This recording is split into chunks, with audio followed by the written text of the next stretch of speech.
Shalom Bapak Ibu Saudara yang terkasih dalam Tuhan, sungguh bersyukur atas anugerah, atas penyertaan Tuhan dalam hidup kita, sehingga hari ini kita dapat datang kembali beribadah kepada Tuhan. Mari mempersiapkan diri kita memasuki ibadah, kita mengambil waktu teduh sejenak di hadapan Tuhan.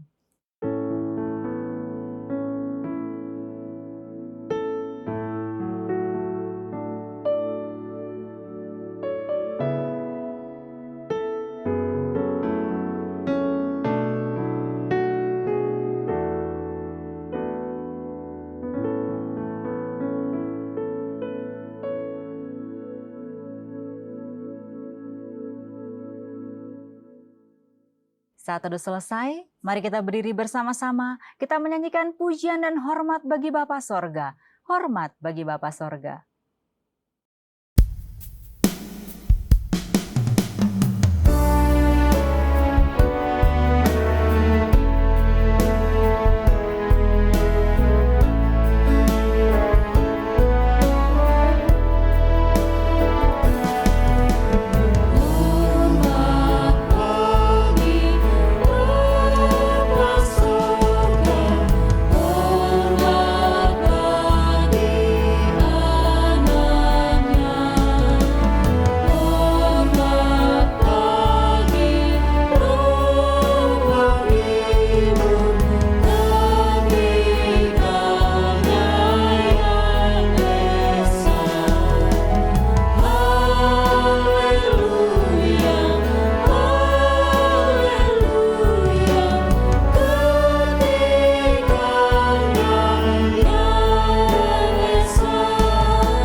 Mari kita berdoa.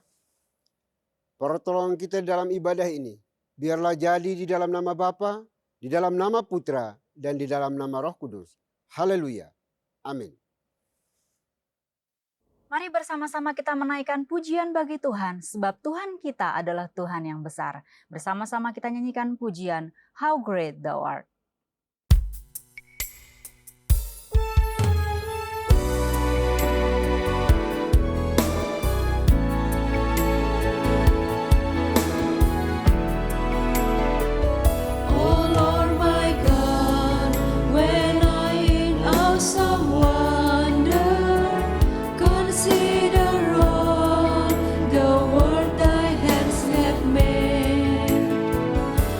See the stars.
Bapak Ibu Saudara dipersilakan untuk duduk kembali.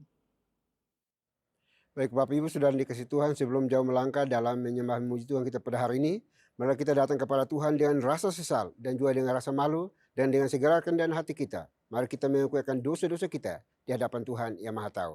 Mari kita berdoa. Bapa di surga, Bapa yang kami sembah, kami kenal di dalam nama Tuhan kami Yesus Kristus. Terima kasih untuk kesempatan napas hidup yang Tuhan anugerahkan bagi kami hari ini secara cuma-cuma, sehingga kami masih bernapas hidup dan bisa beribadah kepadamu pada hari ini.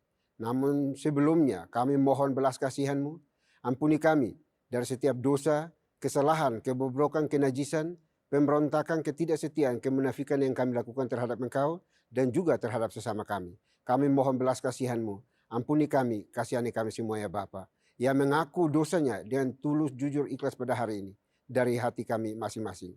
Dosa yang kami perbuat terhadap suami, istri, anak-anak kami, pimpinan bawang kami, rekan-rekan sekerja sepelayan kami, siapapun yang Tuhan izinkan berrelasi dengan kami, dan kami telah menyakiti mereka, sekalipun melalui tatapan mata kami mohon belas kasihan-Mu. Ampuni kami, kasihani kami ya Tuhan. Karena kami beriman dan percaya bahwa tidak ada dosa sebesar apapun juga yang Kristus Yesus tidak sanggup dan mampu untuk mengampuninya. Dan kami juga beriman dan percaya bahwa tidak ada dosa sekecil apapun juga yang tidak membawa kami ke dalam kebinasaan. Oleh itu kami mohon ya Tuhan, ampuni kami, kasihani kami semua anak-anak-Mu yang berdosa ini ya Bapa. Dengan kuasa kasih-Mu, karena Engkau sanggup dan mampu dan mau untuk memberikan pengampunan bagi kami yang mengakui semua dosa kesalahan kami di hadapan-Mu ya Tuhan. Terima kasih Bapa, terima kasih Tuhan. Kami mampu menyembunyikan, menipu semua orang, menutupi rapat-rapat semua dosa kesalahan kami. Tetapi sesungguhnya kami tidak bisa bersembunyi di hadapan Tuhan. Oleh itu kami mohon ya Tuhan, kasihani kami, ampuni kami semua umat-Mu yang hari ini merendahkan diri di hadapan-Mu, memohon belas kasihan pengampunan daripada-Mu. Terima kasih Bapa, terima kasih Tuhan. Ini doa pengakuan dosa kami yang kami naikkan hanya dalam Kristus Yesus, Tuhan dan Juru Selamat kami satu-satunya. Kami berdoa dan memohon ampun. Haleluya. Amin. Baik Bapak Ibu, kita akan masuk dalam berita pengampunan dosa. Sebagaimana firman Tuhan mengatakan, sekalipun dosamu merah seperti kermiji, akan menjadi putih seperti salju. Sekalipun berwarna merah seperti kain kesumba, akan menjadi putih seperti bulu domba. Selaku pelayan Tuhan Yesus Kristus, saya memberitahukan bahwa Tuhan telah mengampuni setiap kita yang mengaku dosa-dosanya di hadapan Tuhan dalam nama Bapa, Putra, dan Roh Kudus. Amin. Bapak dan Ibu, saya undang untuk berdiri. Bersama dengan gereja-gereja segala abad dan sepanjang zaman, mari menyatakan komitmen iman dengan hati, lidah, dan bibir kita dengan mengikarakan pengakuan iman rasuli. Aku percaya kepada Tuhan, Bapa yang Maha Kuasa, Khalik langit dan bumi, dan kepada Yesus Kristus, Anak-Nya yang tunggal Tuhan kita, yang dikandung dari Roh Kudus, lahir dari anak darah Maria, yang menderita sengsara di bawah pemerintahan Pontius Pilatus, disalibkan, mati, dan dikuburkan, turun ke dalam kerajaan maut. Pada hari yang ketiga, bangkit pula dari antara orang mati, naik ke surga, duduk di sebelah kanan Tuhan, Bapa yang Maha Kuasa. Dan dari sana ia akan datang untuk menghakimi orang yang hidup dan yang mati. Aku percaya kepada Roh Kudus, gereja yang kudus dan am, persekutuan orang kudus, pengampunan dosa, kebangkitan tubuh, dan hidup yang kekal. Amin. Bapak dan Ibu dipersilakan untuk duduk kembali. Mari bersama-sama kita menyerukan nama Tuhan. Kita nyanyikan kebesarannya, sebab Dia telah datang melawat kita. Bersama-sama kita nyanyikan pujian, nyanyi bagi Dia.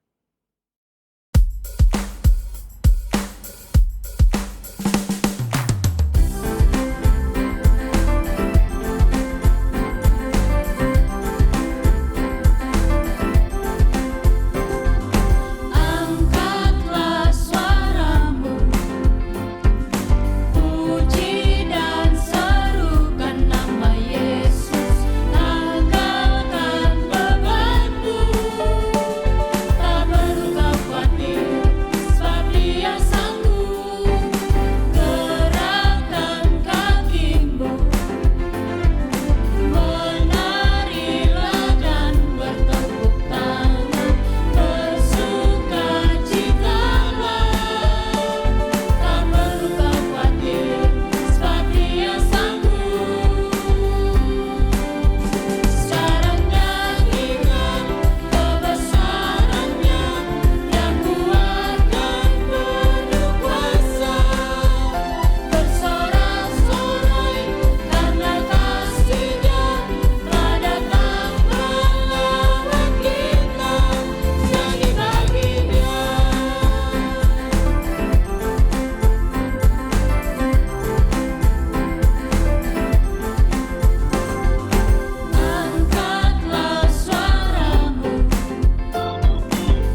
Shalom Bapak dan Ibu yang terkasih di dalam nama Tuhan kita Yesus Kristus.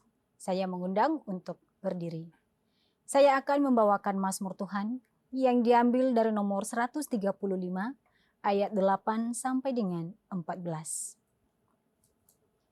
Dialah yang memukul mati anak-anak sulung Mesir, baik manusia maupun hewan, dan mendatangkan tanda-tanda dan mukjizat-mukjizat ke tengah-tengahmu, hai Mesir, menentang Firaun dan menentang semua pegawainya. Dialah yang memukul kalah banyak bangsa dan membunuh raja-raja yang kuat. Sihon, raja orang Amori, dan Og, raja negeri Basan, dan segala kerajaan Kanaan. Dan memberikan tanah mereka sebagai milik pusaka kepada Israel, umatnya. Ya Tuhan, namamu adalah untuk selama-lamanya. Ya Tuhan, Engkau diingat turun-temurun. Sebab Tuhan akan memberi keadilan kepada umatnya dan akan sayang kepada abdi-abdinya. Demikianlah Mazmur Tuhan. Haleluya. Amin. Bapak dan Ibu dipersilakan untuk duduk kembali. Tiba saatnya kita akan mempersiapkan hati kita bagi pemberitaan firman Tuhan. Mari bersama-sama kita nyanyikan pujian Pribadi yang Mengenal Hatiku.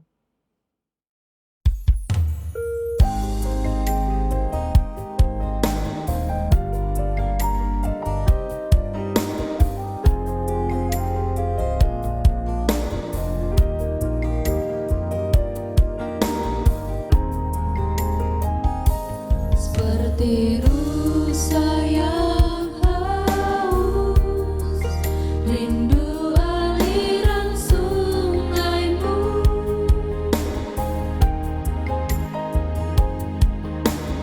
Hatiku tak tahan menunggumu.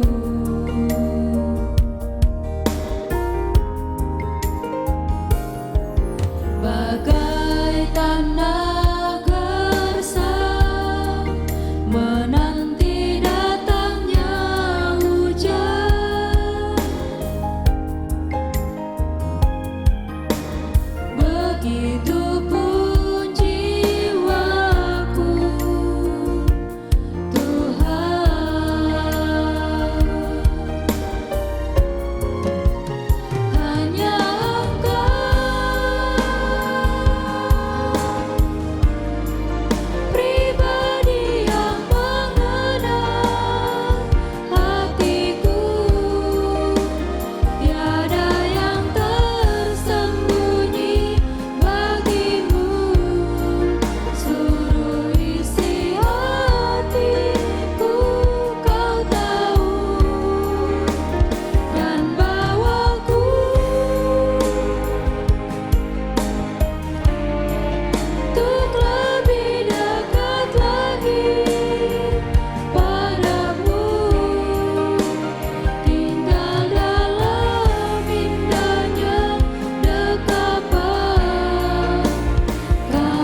Shalom Bapak dan Ibu yang terkasih, dalam nama Tuhan kita Yesus Kristus, saya mengundang untuk berdiri.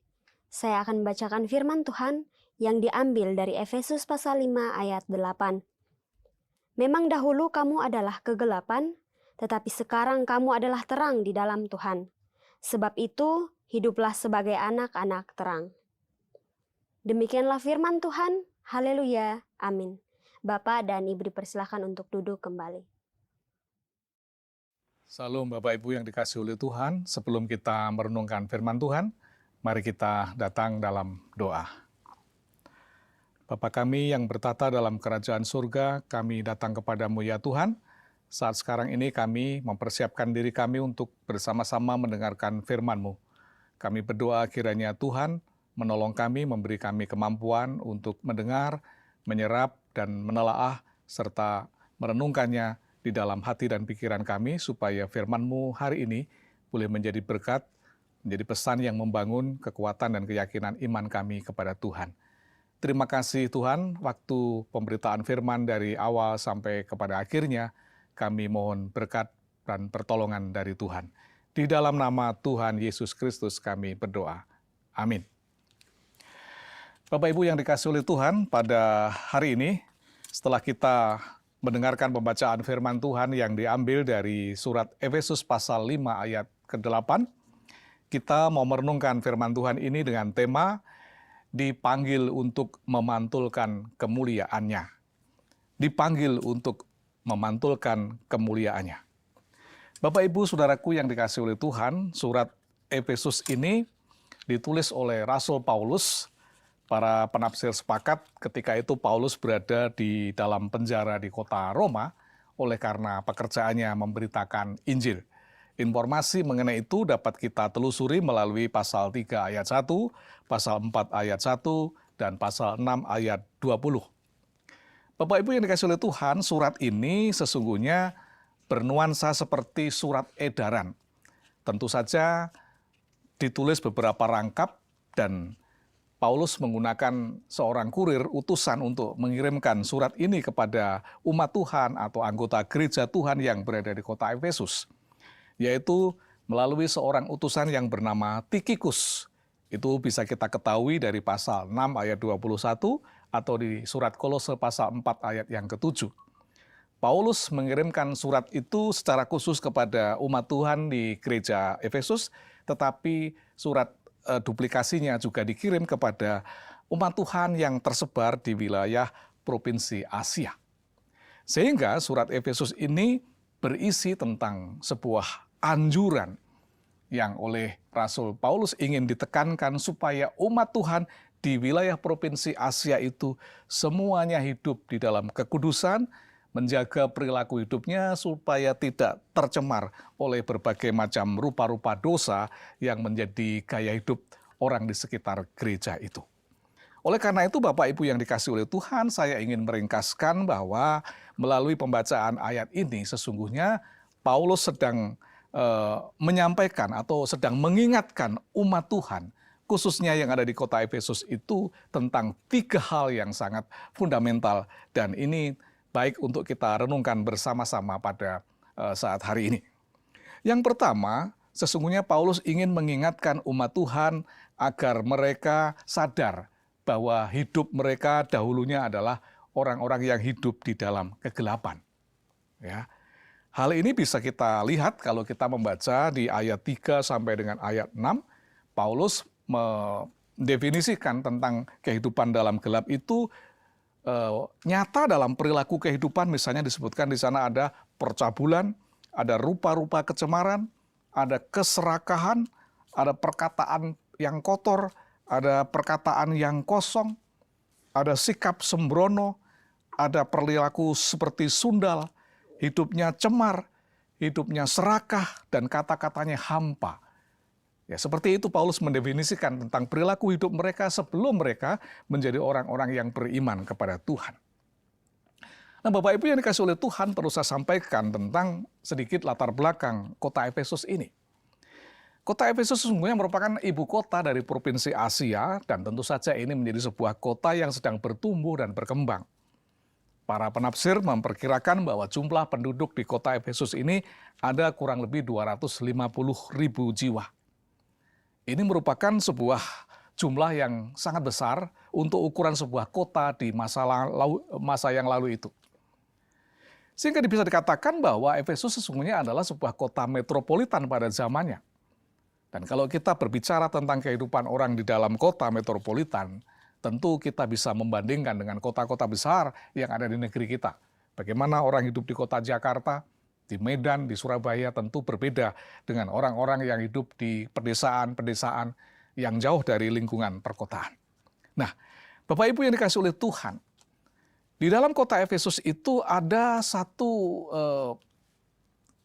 aliran keagamaan pagan yang sangat terkenal, yaitu mereka menyembah kepada Dewi Artemis.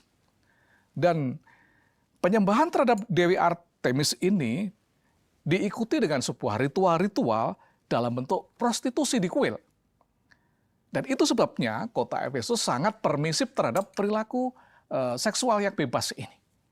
Dan itu semua menjadi hal yang biasa, yang ditoleransi oleh semua masyarakat penduduk yang tinggal dalam kota Efesus. Dan itulah latar belakang kehidupan orang-orang yang di dalam kota Efesus itu. Mereka terbiasa hidup di dalam kecemaran, menyembah berhala, karena patung Dewi Artemis ini ada di kota itu, dan ritual penyembahan terhadap patung itu menggunakan sarana ritual dalam bentuk prostitusi yang dilegalkan secara rohani. Bapak Ibu bisa bayangkan kira-kira seperti apa kehidupan di dalam kota Efesus itu. Ya, di sana pusatnya perputaran uang, di sana pusatnya kegiatan ekonomi yang besar, dan di sanalah tempatnya orang mencari kesenangan, hidup kebahagiaan, melalui berbagai macam perilaku yang dikategorikan oleh Paulus sebagai perbuatan yang menyimpang, kecemaran tadi. Nah, Bapak Ibu yang dikasih oleh Tuhan, anggota gereja yang ada di kota Efesus ini, rata-rata atau sebagian, mereka adalah orang-orang yang dahulunya adalah orang-orang penyembah pagan. Mereka adalah orang-orang yang dulunya terlibat dalam penyembahan terhadap Dewi Artemis. Mereka dulunya adalah orang-orang yang hidup dalam kecemaran dan dosa. Dan ini yang ingin diingatkan oleh Paulus dengan mengatakan bahwa dahulu kita hidup di dalam kegelapan. Ini adalah titik pangkal yang harus kita sadari.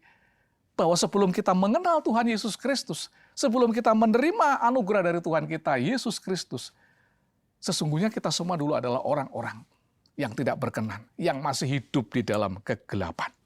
Sama seperti dengan anggota gereja di Efesus ini. Mereka dulunya atau sebelum menjadi orang-orang Kristen, mereka adalah penyembah-penyembah Dewi Artemis, mereka hidup dalam kecemaran, mereka sangat toleransi terhadap perilaku yang menyimpang, dan mereka sungguh-sungguh hidup di dalam kegelapan. Dan oleh karena itu Paulus mengingatkan kepada anggota gereja yang ada di kota Efesus itu, bahwa kalian dulu hidup di dalam kegelapan. Tetapi sekarang kamu telah menerima anugerah yang datangnya dari Tuhan kita, Yesus Kristus.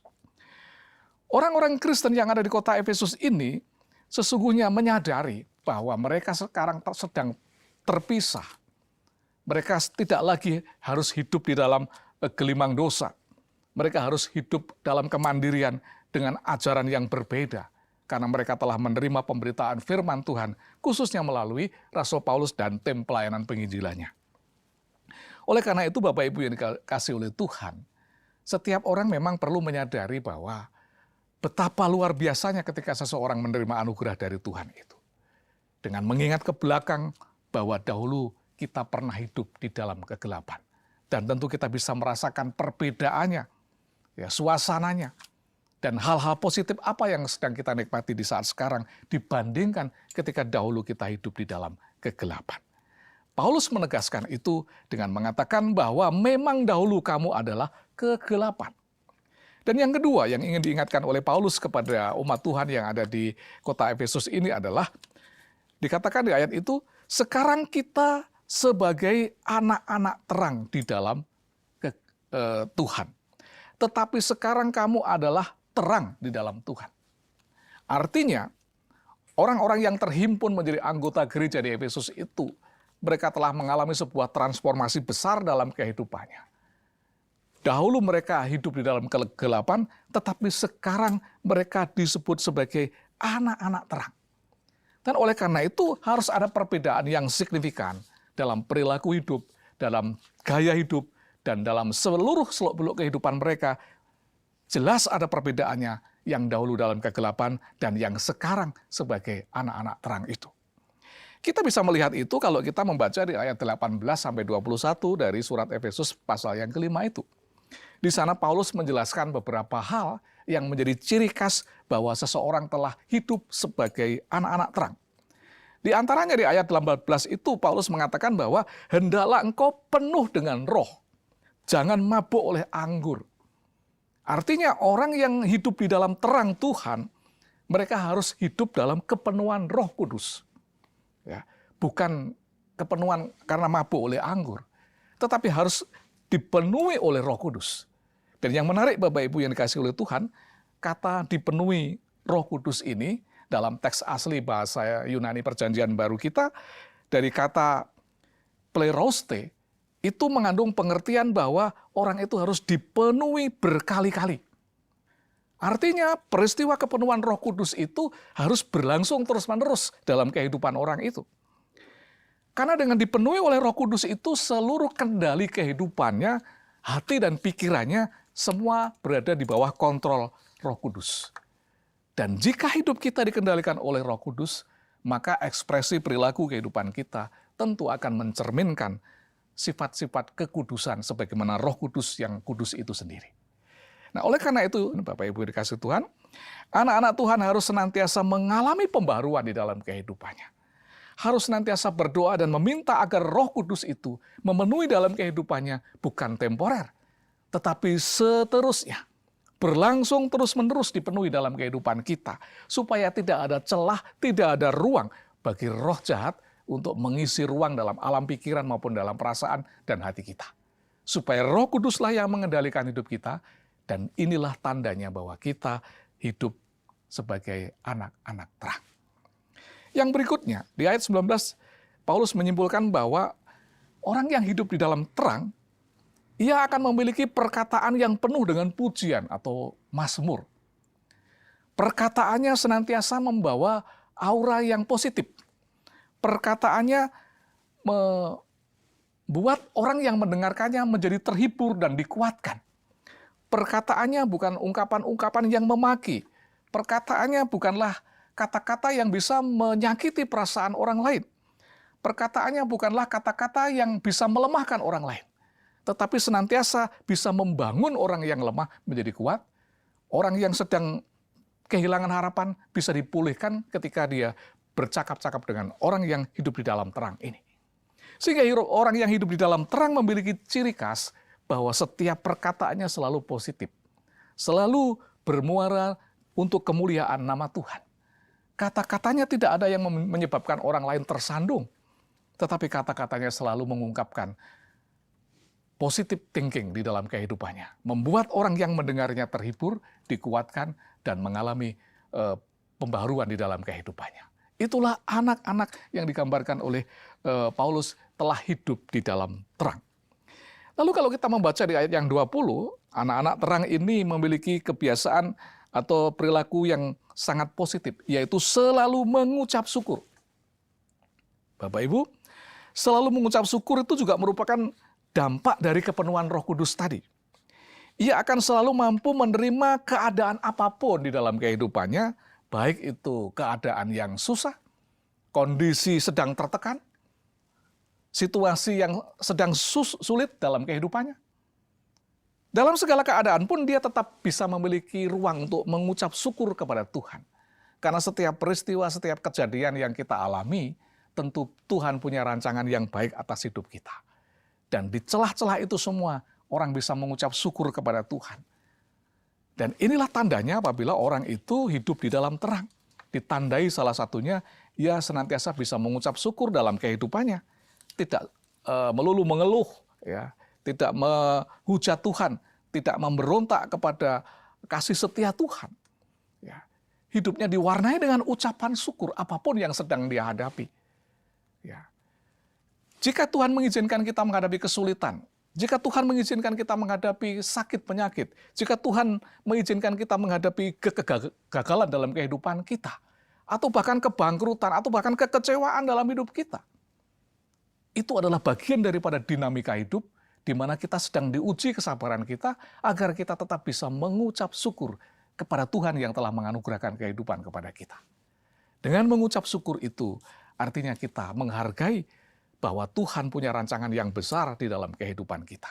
Karena di balik semua peristiwa yang sedang kita hadapi, saya yakin dan percaya ada satu celah di mana Tuhan sedang memproses kita untuk diizinkan melewati itu semua, supaya kita menjadi lebih bergantung dan berharap hanya kepada Tuhan. Anak-anak yang hidup dalam terang juga ditandai kalau kita membaca di ayat 21 itu, hidup dengan rendah hati satu terhadap yang lain. Ya. Anak-anak yang hidup di dalam terang Tuhan, artinya anak-anak yang telah tadi mengalami kepenuhan oleh Roh Kudus di dalam kehidupannya, ia akan mengalami sebuah perubahan perilaku dalam kehidupannya. Ia menjadi seorang yang rendah hati, tidak sombong, tidak arogan terhadap sesamanya. Jabatan, posisi, dan apapun yang kita miliki, itu adalah anugerah Tuhan. Sehingga kita tidak menggunakan itu sebagai sarana untuk kemegahan diri kita. Ya. Tidak untuk membanggakan diri kita. Ya. Kita harus bersikap sama terhadap sesama kita. Karena di hadapan Tuhan sejatinya kita ini sama. Dan oleh karena itu sikap rendah hati perlu kita ungkapkan melalui perilaku hidup kita dalam relasi sosial kita dengan siapapun dan dimanapun kita berada.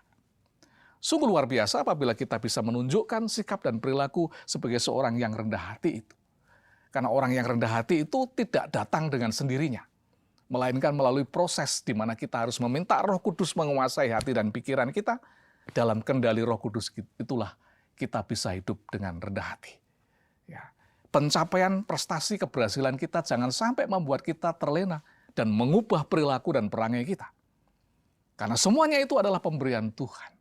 Maka menjadi rendah hati adalah sebuah tanda bahwa kita telah hidup sebagai anak-anak terang. Firman Tuhan dalam surat Galatia pasal 5 ayat 6 mengatakan, sebab bagi orang-orang yang ada di dalam Kristus Yesus, hal bersunat atau tidak bersunat tidak mempunyai sesuatu arti, hanya iman yang bekerja oleh kasih. Jadi tidak ada lagi perbedaan di dalam Tuhan. Mau orang bersunat atau tidak bersunat, orang punya kedudukan atau tidak punya kedudukan, ya, orang kaya atau orang miskin, ya, apapun itu, semuanya di dalam Tuhan kita punya peran yang sama, kita punya fungsi yang sama, kita punya nilai yang sama di hadapan Tuhan.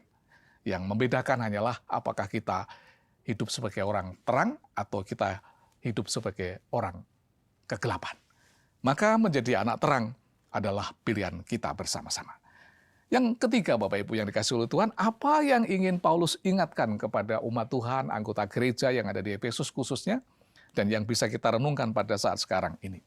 Paulus mengingatkan supaya kita menjauhi kegelapan dan hiduplah sebagai anak-anak terang. Ya. Pertama tadi kita diingatkan bahwa kita dulu adalah orang yang hidup dalam kegelapan. Dan yang kedua kita tadi adalah harus hidup dalam terang.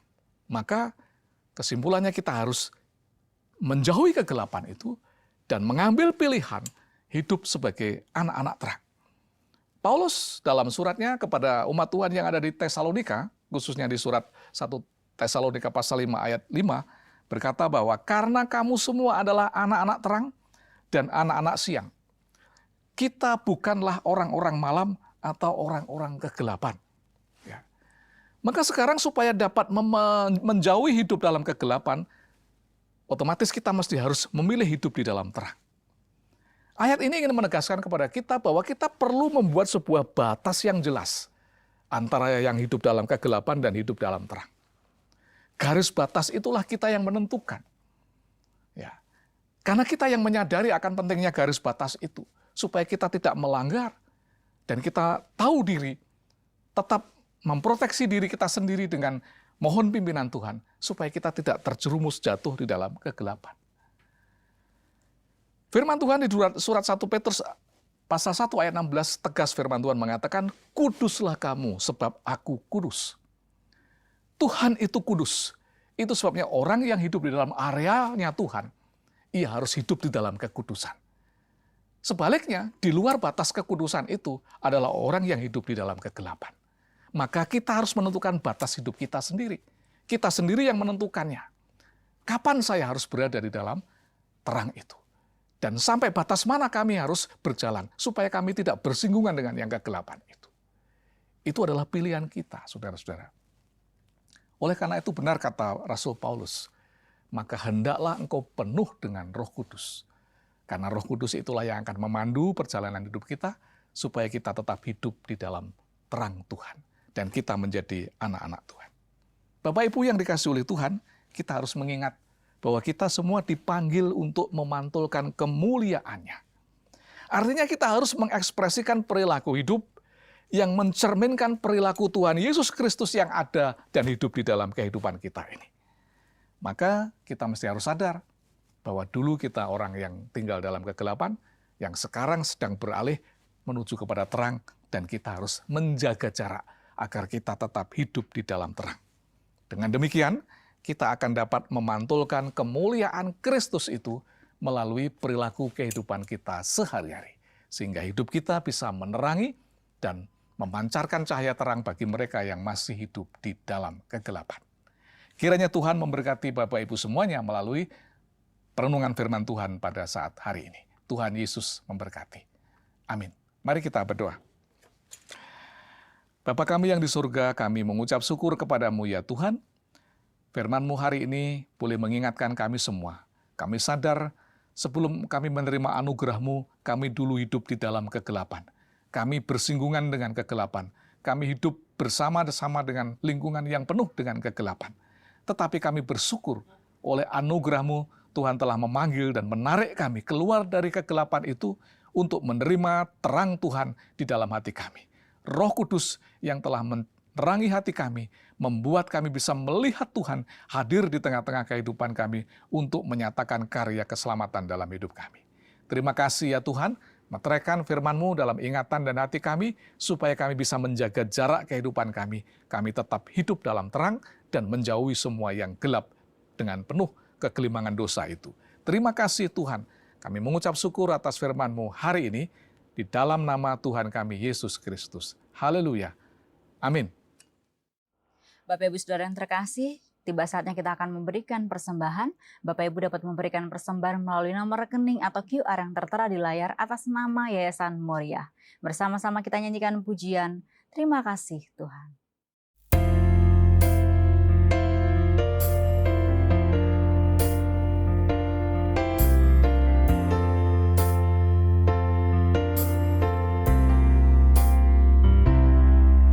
Terima kasih Tuhan untuk kasih setia-Mu yang ku alami dalam hidupku. Terima kasih Yesus untuk kebaikan-Mu sepanjang hidupku. Terima kasih Tuhan untuk kasih setia-Mu yang ku alami dalam hidupku. Terima kasih Yesus untuk kebaikan-Mu sepanjang hidupku. Terima kasih Yesusku buat anugerah-Mu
Baik Bapak Ibu, kita akan masuk dalam doa syafaat. Doa syafaat akan diakhiri dengan doa Bapak kami. Ketika doa Bapak kami, Bapak Ibu dimohon untuk berdiri. Mari kita berdoa. Bapa di surga, Bapa yang kami sembah, kami kenal di dalam Kristus Yesus Tuhan kami. Terima kasih untuk anugerah cinta kasih baik kami, di mana Tuhan izinkan kami bernapas dan hidup hari ini. Dan kami diberikan waktu untuk bisa beribadah bersama Engkau ya Tuhan. Terima kasih Bapa, kami berdoa, bersyukur, karena Tuhan begitu peduli dan begitu baik bagi kami semuanya. Sehingga Tuhan mau berbicara kepada kami melalui firman Tuhan yang sudah dikabarkan, diberitakan oleh abdi-Mu, anak-Mu pada hari ini. Kiranya firman Tuhan itu menjadi berkat bagi kami, menjadi suluh pedoman bagi kami di dalam setiap langkah juang hidup kami. Terima kasih Bapa, terima kasih Tuhan. Berkati abdi-Mu dalam kehidupan pribadi, keluarga, pekerjaan pelayanannya, Tuhan buat menjadi berhasil.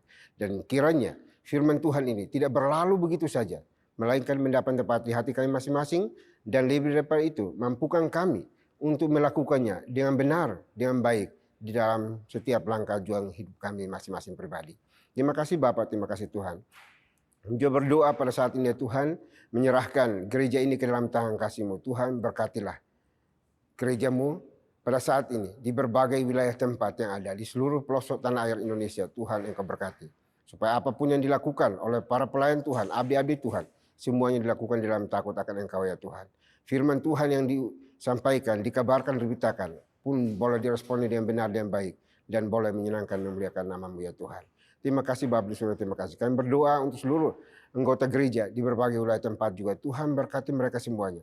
Sehingga mereka juga terus beriman, berharap, bergantung, tetap teguh setia kepada Tuhan. Di dalam menghadapi berbagai tantangan, rintangan, godaan yang menghalang setiap langkah juang kami masing-masing pribadi. Tuhan, kami beriman dan percaya bahwa Engkau selalu bersama kami. Engkau tidak pernah meninggalkan kami di dalam setiap permulaan kami pribadi lepas pribadi. Bahkan Engkau akan membuatkan jalan bagi kami yang sudah menghadapi jalan buntu dalam hidup ini. Karena Engkau jalan kebenaran dan hidup itu sendiri bagi setiap kami yang berseru, berharap, bergantung kepadamu. Terima kasih Bapa, terima kasih Tuhan. Juga berdoa hari ini Tuhan untuk anak-anak-Mu di dalam setiap pekerjaan pelayanan mereka. Tuhan berkati. Buat semua yang mereka kerjakan, apapun itu, menjadi berhasil oleh karena intervensi Tuhan di dalamnya. Yang belum bekerja Tuhan juga berkati, berikan hikmat, buka jalan bagi mereka supaya mereka bisa bekerja dan boleh memuliakan nama Tuhan. Terima kasih Bapak, terima kasih Tuhan. Kami berdoa untuk seluruh pergumulan pribadi lepas pribadi, kami keserahkan ke dalam tangan kasih-Mu. Biarlah Tuhan sendiri yang akan terus menopang, menolong dan memberkati anak-anak-Mu semuanya Tuhan. Yang sementara studi juga Tuhan berkati senantiasa. Bapa yang baik, Bapa yang kami sembah di dalam Kristus Yesus Tuhan kami. Kami juga berdoa pada hari ini Tuhan untuk seluruh pelayan Tuhan di seluruh pelosok Indonesia ini. Tuhan berkati, khususnya di bawah naungan GPI. Tuhan tolong mereka semuanya supaya tetap setia kepada Tuhan di dalam memberitakan kabar baik bersama dengan seluruh anggota gereja untuk membawa dampak positif, membawa shalom Tuhan di wilayah mereka masing-masing, di setiap gereja lokal, pos PI yang dibangun bersama-sama demi hormat kemuliaan bagi nama Tuhan. Terima kasih Bapa di surga, terima kasih. Kami juga berdoa saat ini Tuhan untuk seluruh pergumulan dari kami anak-anak-Mu pada hari ini yang beribadah kepadamu. Tuhan, Engkau tahu apa yang kami gumuli, apa yang kami butuhkan pada hari ini. Kami pertaruhkan ke dalam tangan kasih. Biarlah Tuhan sendiri yang akan mewujud nyatakan di dalam setiap langkah juang hidup kami, sehingga kami tetap berserah, berharap, bergantung hanya kepada-Mu ya Tuhan. Terima kasih Bapak, terima kasih Tuhan. Kami juga berdoa untuk bangsa dan negara kami juga serah ke dalam tangan kasih-Mu. Tuhan, pimpin, tuntun, berkati negeri kami. Jauhkan dari berbagai tantangan rintangan, orang-orang yang ingin menghancurkan kesatuan negara ini, kami serah ke dalam tangan kasih-Mu. Tuhan, Engkau hadir untuk melawat dan memberkati, menyatukan bangsa yang penuh dengan kepelbagaian ini di dalam cinta kasih-Mu. Pemerintah kami dari pusat sampai ke pelosok-pelosok tanah air, Tuhan juga berkati. Sehingga dalam menjalankan roda pemerintahan ini, mereka lakukan di dalam takut akan Tuhan dan menghadirkan kesejahteraan, kedamaian, ketentraman bagi seluruh anak negeri ini ya Tuhan. Terima kasih Bapa di surga, terima kasih. Kami juga berdoa pada saat ini ya Tuhan, untuk kondisi dunia saat ini pun kami serahkan dalam tangan kasih-Mu. Tuhan berkati.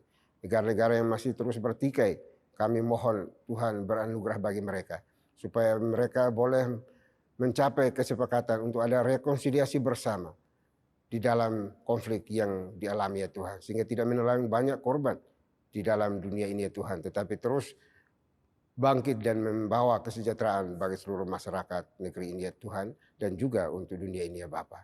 Terima kasih Bapak Surya, terima kasih. Kami juga berdoa pada saat ini ya Tuhan, sekali lagi menyerahkan gereja ini ke dalam tangan kasih-Mu. Tuhan pimpin, berkati, agar gereja ini terus bertumbuh secara kualitas dan juga kuantitasnya. Sehingga nama Tuhan yang dipuji, diagungkan, dan dipermuliakan.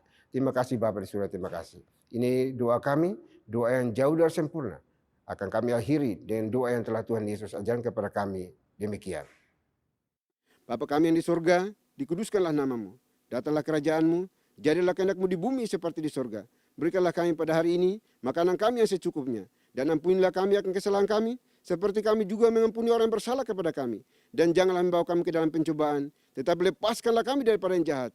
Karena Engkau yang punya kerajaan, dan kuasa, dan kemuliaan, sampai selama-lamanya. Amin.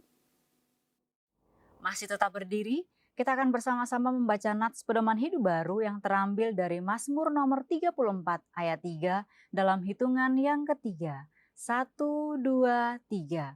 Muliakanlah Tuhan bersama-sama dengan aku, marilah kita bersama-sama memasyurkan namanya. Doksologi. Puji Tuhan sumber berkah, puji Dia suruh makhluk, puji Dia suruh sorga, Bapa, Anak, Roh Kudus. Baik, Bapak Ibu, kita kembali melanjutkan tugas tanggung jawab kita sepanjang hari ini. Namun jangan lupa pesan firman Tuhan yang sudah disampaikan bagi kita semuanya. Jadilah pelaku-pelaku kebenaran firman Tuhan dimanapun kita berada. Persiapkan hati kita dan terimalah berkat Tuhan.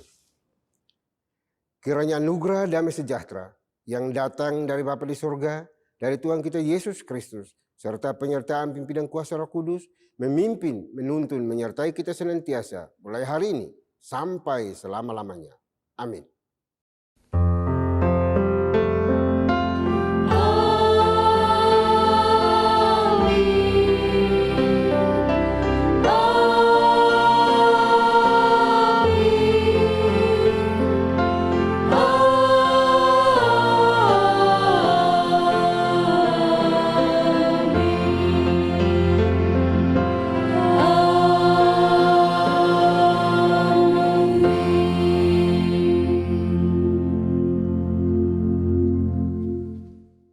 Bapak Ibu Saudara yang terkasih, ibadah pada hari ini telah selesai. Bapak Ibu Saudara dipersilakan untuk duduk kembali dan mengambil saat teduh. Tuhan Yesus memberkati. Selamat hari Minggu.